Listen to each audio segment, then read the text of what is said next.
Hello and welcome to heliosblog. My name is Helios, here for another reaction video. Today, Mikhaila Peterson explains incels. Let's get into it. The reason she's alone is because she's difficult. Women are not accepting the bare minimum. Women fuck men they respect. All the women who say things like, I'm strong, independent, I don't need no man, like, y'all impress me. Women just gaslight each other and say what they want to hear.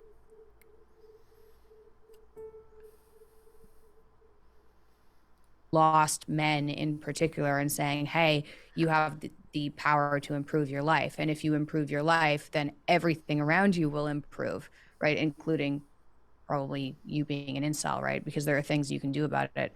I would assume. I mean, that's depending on your situation. Yeah, that's like, it depends on what you mean by incel savior or incel god even. So yeah. Savior might be actually more appropriate because his tough love, pick yourself up, build yourself up, tidy your room, develop yourself. Yeah, interesting.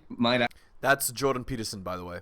Actually be what incels might need. But in terms of, incel representative, he goes counter to the incel worldview. You know, his whole idea is if every woman thinks this about you, they're right.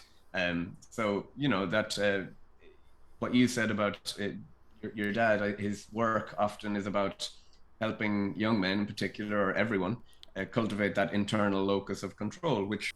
Yeah, so the idea of these eye cells is, what they believe is,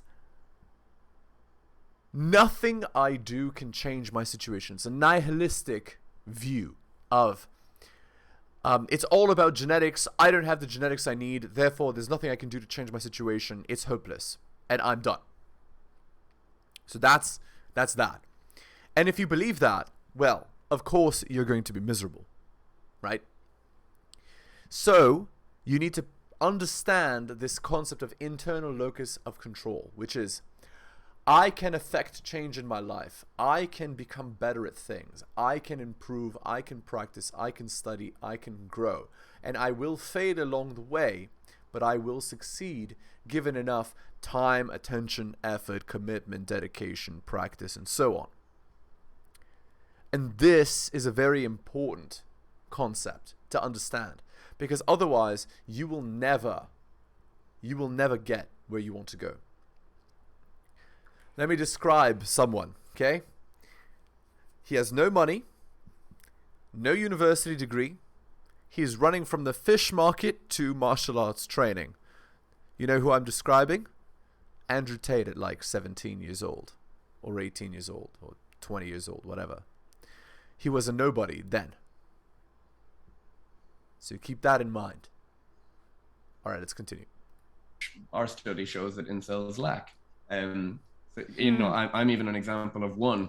When I started listening to your dad in like 2016 and 2017, and started like applying some of his principles, my life kind of trajectory started to get a lot better, and I'm amazed at where it took me. So, yeah. So the point is, if you're despondent and weak and, you know, worthless, the reason is because you haven't earned that worth.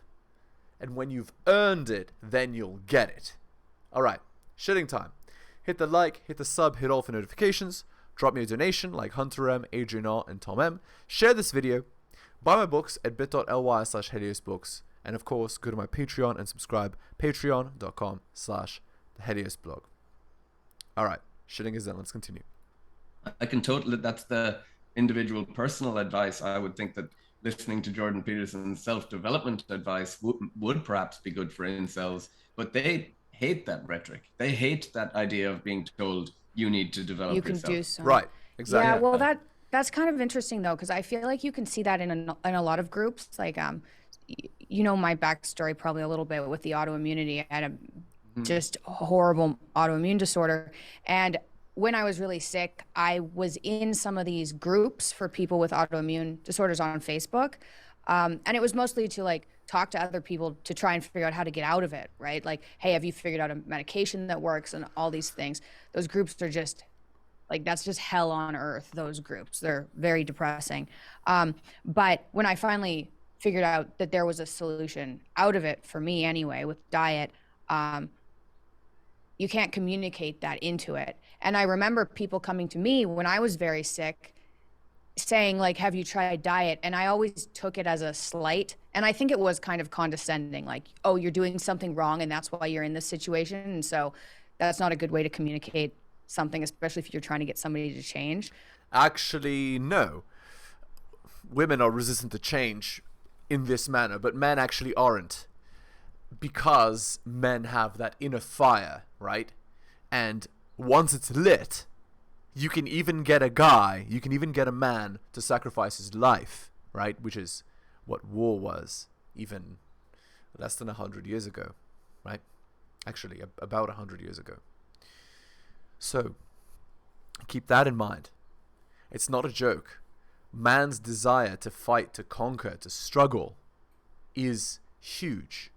It's a matter of directing it how it needs to be directed, which is towards self-improvement, self-growth, becoming a superior, competitive, strong man, a man who can get crap done, a man who can solve problems and respond to the, to the darkness of the world. That's the way to go. But I do remember scoffing at people who told me, oh, you should exercise more, you should diet, and being angry, right? Being angry about that. So I can kind of understand, like, if someone's telling you, hey, if you did things, you could get out of the situation you're in, is like, well, how dare you? You don't know how serious the situation I'm in is. Yeah, right? And that really very much applies to incels, because that does apply. It's kind of a wallowing in victimhood exactly ecosystem. So a lot of incels might even, if an individual incel reports having romantic success or having a date or something like that, the other incels might kick him out of the forum, or say he's a fake cell and he wasn't ever really struggling, and so he loses all that fraternity and friendship as well. But yeah, that's your dad's message, is you can only focus on the sovereignty of the individual. It's very unlikely that you can change the world around you sufficiently to make it so much better for you. But what you so the principle is Gandhi's principle, right? Where he says, be the change you want to see in the world, right? So ultimately, you need to embody the qualities that you want to see, right? You need to be the inspiration. You need to be the leader. You need to be the hardworking, confident, charismatic go-getter. You need to be that. You can control is how you behave, how you act in the world, whether you tilt the world towards heaven or hell in every day, make tomorrow better than yesterday. Like exactly. That is so much about the individual and what you can change. But yeah, that's antithetical to incels who say black pill thinking, it's over, there was no point in trying. Jordan Peterson's message would be, there's always hope and worth trying. There's always hope, yes. And not only is there always hope, it's kind of like a video game, right? As long as you're alive, you have more and more tries. Like, this is the difference between the actual difference between male and female existence is the following. For girls, the clock is much shorter than for men, right? For a girl, if she doesn't capitalize on her opportunity between the age of, let's say, 18 and 28, the train is gone and the good life is over. The investment has not happened, and because the investment has not happened, well, that's it, right? You've squandered the beautiful gift you were given, right? Or, for some girls, it can last so long as 35, right? But for men, it's not like that. For men, it's practically infinite tries. Try one thing, you fail. Try another thing, you fail. Try another thing, you fail. Try another thing, you fail. All you have to do is succeed once. In one avenue, in one area. That's it. That's all that's required. Just getting up that final time. That's all that's actually needed. So, the world throws a punch, you take it. And another punch, you take it. And another punch, you take it. And another punch, you take it. And eventually, and all you're doing is taking a step. Every punch. And each step takes you closer and closer to your target, right? Until finally you can throw a punch. And then you take another one. And then you take another one. And then finally you throw another punch. And all it takes is one victory. You don't have to win 50 times. You have to win once. You can lose 1,000 times. And obviously this is metaphorical, but what I mean is you need to be successful only once to actually be successful. You have to achieve it once. You don't have to achieve it 1,000 times over. Some people do, but you only have to do it once. Most businesses fail, right? Most tries fail. Most things you're going to do, you're not going to get exactly what it is that you want. But it's in the doing that you learn the skills that you need to actually get it. And most people are too scared to even try. And that's the point. You need to be the person that's unafraid. Unafraid of failure. Unafraid to try. Unafraid to get knocked down.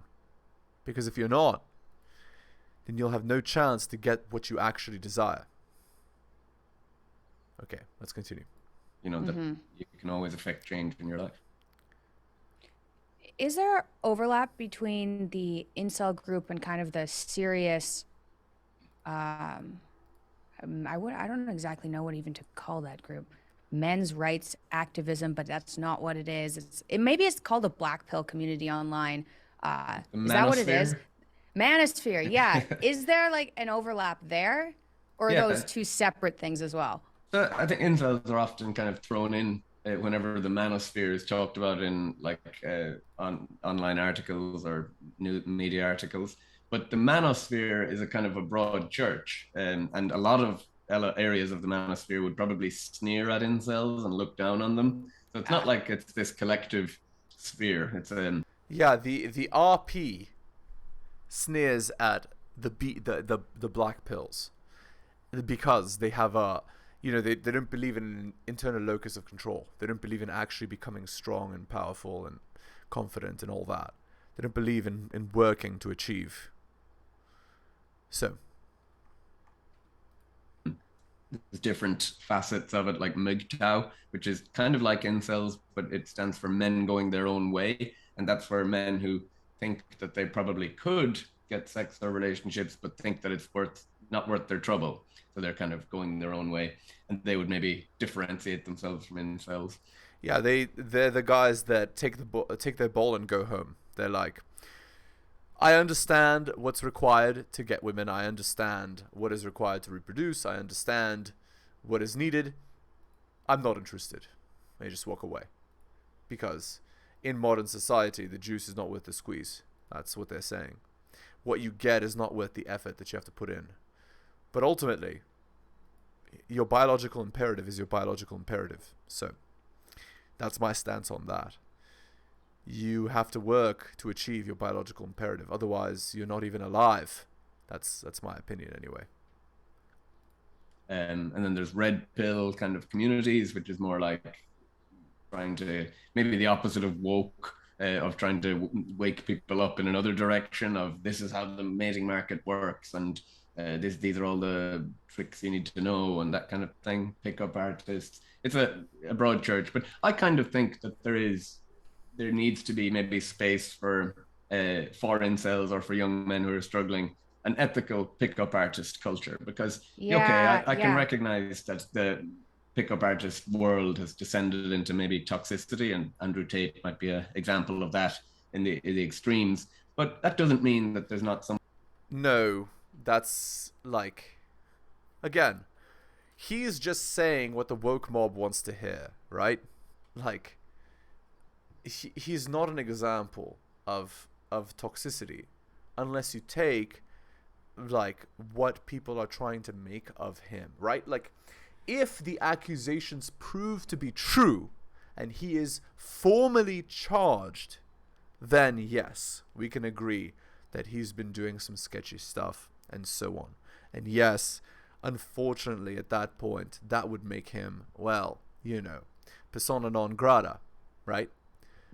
But at the current moment, that is not the case. So we can't make that assumption because we believe in innocent until proven guilty. So no, we can't say that until we can say that. Something worth salvaging there. And there's a lot of young men who are really struggling. And your dad makes a good point when he was asked, why do you care about young men so much? Why does it matter if they're developed? And he says, well, women should care too. Don't Indeed. they want competent partners? And that's Yeah, a good yeah. point. That's exactly right. Because here is how it actually works. Strong men create good times. Good times create weak men. Weak men create hard times. Hard times create strong men. Where do you think we find ourselves? Well, in 2023, we're certainly in the hard times. So, that's what we're experiencing right now. We're experiencing weak men. And on average, most men are weak, taken advantage of by women, most men are invisible, and so on. The movement, the modern RP movement, is effectively a reawakening, a renaissance for men, a reawakening of what it means to actually be masculine. And then, afterwards comes the re-uplifting of society back to what it once was.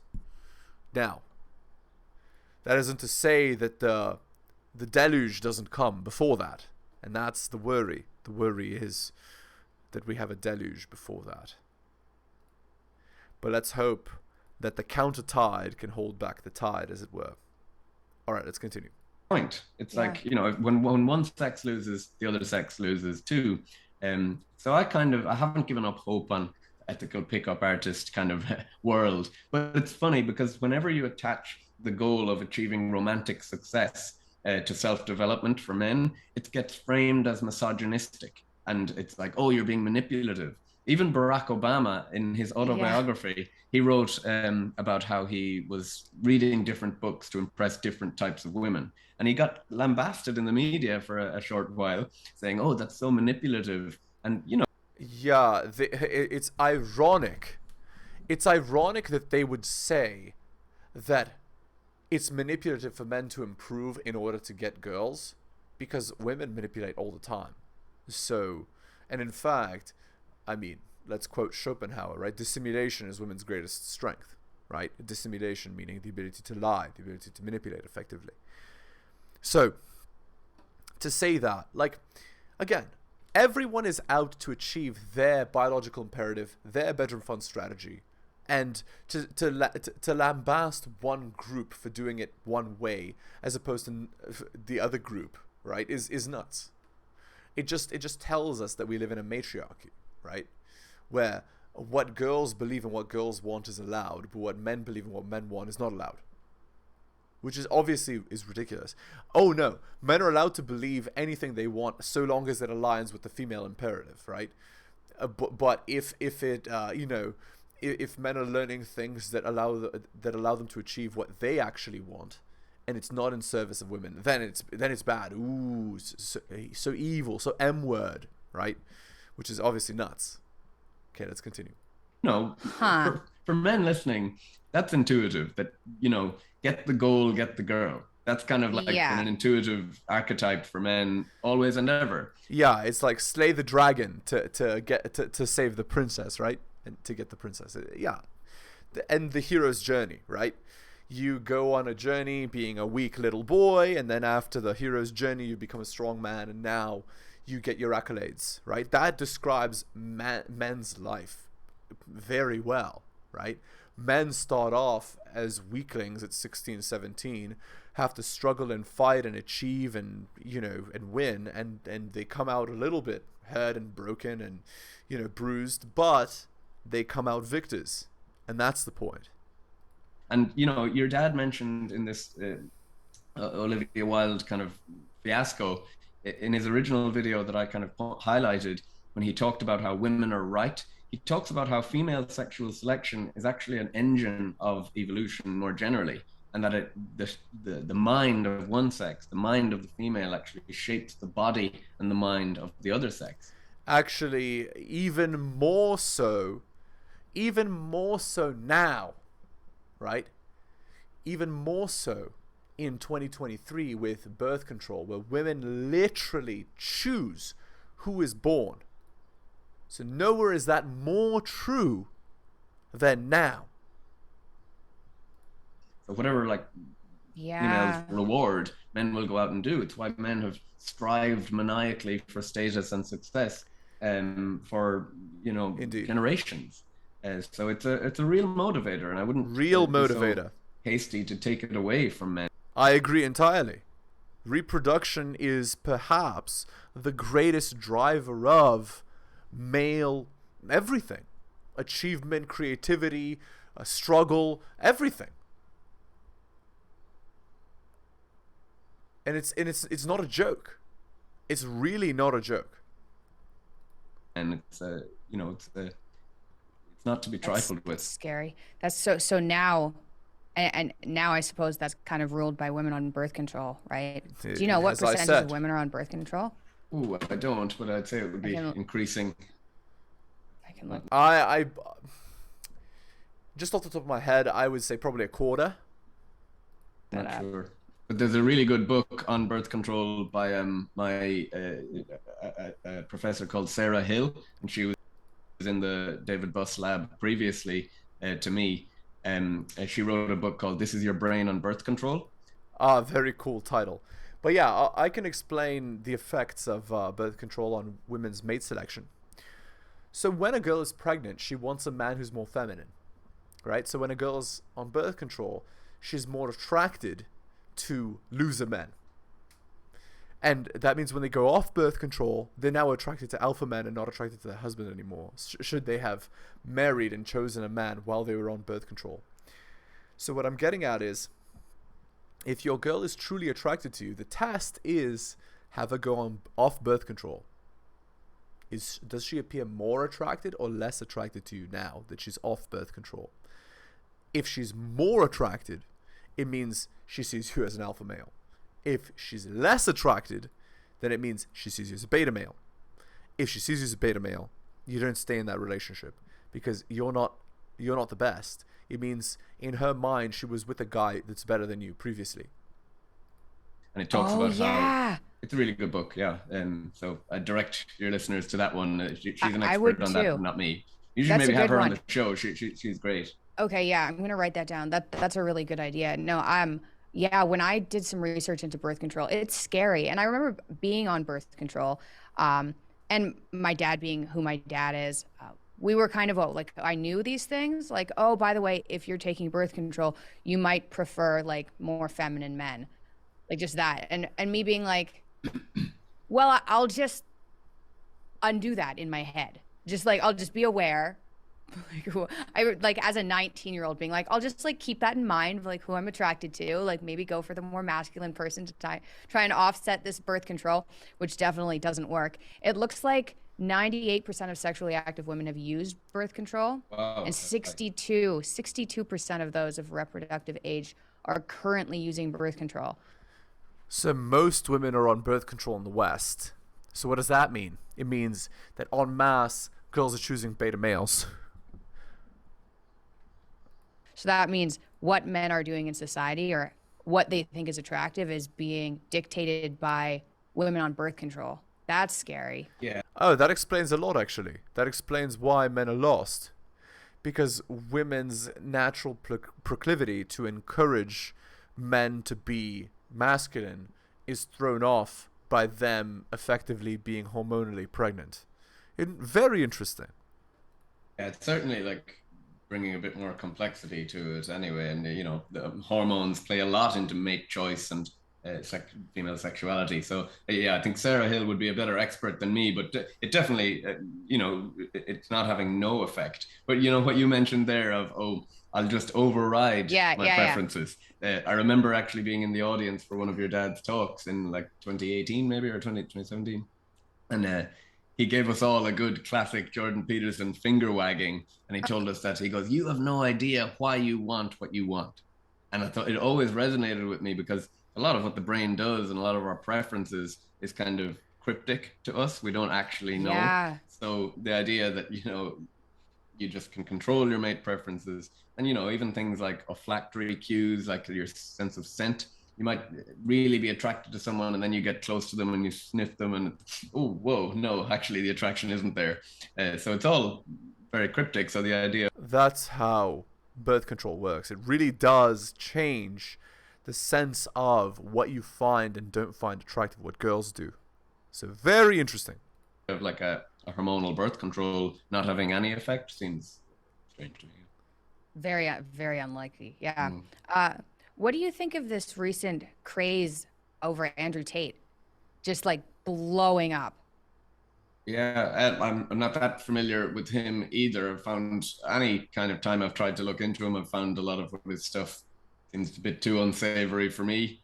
I think I saw a quote where he said that women are barely sentient, but it kind of like it points to this idea if you leave a vacuum of no real male role models to kind of emulate in striving for success and achieving romantic success, someone will fill that vacuum, and you might not like what they're like. Indeed, you could have left the movies on like they used to be, you know, with actual masculine male role models like they used to in the 1950s and 60s and 70s and 80s even. But, you know, like Rocky Balboa. But no, we don't have that anymore. Now we have basically SIMPs are the male role models, and the women are like, you know, the strong, independent, like boss babes. Like, and this is supposed to be okay. Like, it's nuts. Actually, now that I think about it, if most women are on birth control, maybe that's why. Maybe that's why movies are the way they are, because that's what women want to see, and women are the primary consumer. They want to see themselves as on top, because if they're on top, they can control their safety, right? Which is what they're prioritizing because they're on birth control. Very interesting to think about. All right. Let's end the video there. Hit the like, hit the sub, hit all for notifications. Drop me a donation like Hunter M, Adrian on Tom M. Share this video. Buy my books at bit.ly/heliosbooks. And of course, go to my Patreon and subscribe. Patreon.com/theheliosblog. Thank you so much for listening, especially if you listen to the end. I really appreciate it. Take care of yourselves, and I'll see you next time.